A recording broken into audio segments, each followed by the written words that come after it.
All right. Hey YouTube, I'm Lucky, and this is your Zur loot and location PSA. He's located in the tower hangar, as per usual. Is one of three spots. Oh, apparently we're hugging this guy and not interacting with Zur now. So his inventory is, he's got the Telesto, which the exotic that's broken the game more than any other.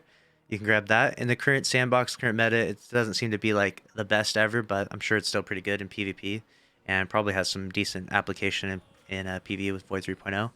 But it's definitely not like the crazy go-to exotic for PvE or PvP right now. But moving on, we've got the Foe Tracer, 48 stat, bugged, so don't grab that. The Dune Marchers, bugged, 50 stat, and then the Ophidian Aspects, 48 bugged, so not worth grabbing any of those unless you don't have them in your collections. He does have a Night Watch that is a God Roll, a really good weapon. I'll even pull up on Gunsmith here. We have all of the different perk options. Explosive Payload is absolutely the best perk in slot. There's no other comparison in PvE. In this slot right here, Rapid Hit is kind of the go-to for this. So I would say Rapid Hit might be the ideal God Roll, but Subsistence isn't bad, and I'm finding myself using Subsistence more and more in PvE. And I don't know if there was recent changes to it or something, if it would work better on this now than it did before, but overall, I have the Rapid Hit Explosive Payload roll, but the Subsistence roll I'll definitely grab and use. Appended Mag, probably the best, but we have Accurized on this one. The barrel doesn't matter that much, and handling Masterwork is nice, which it does have, so let's go ahead and pull this down.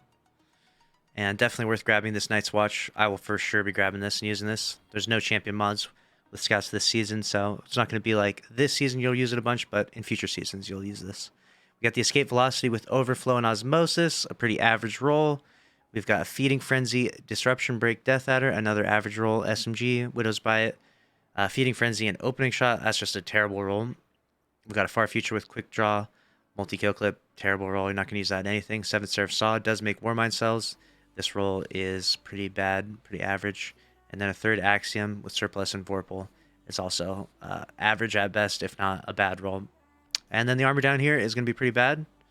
We got 48 stats on these, and that's a wrap for this. So honestly, this Night's Watch is the only thing to chase for, although I've mentioned this many times before. He's had this, a really good roll of this, and Banshee's also had this. So that's your PSA. Make sure to subscribe if you enjoyed. Smash the like button. See you in the next one. Later.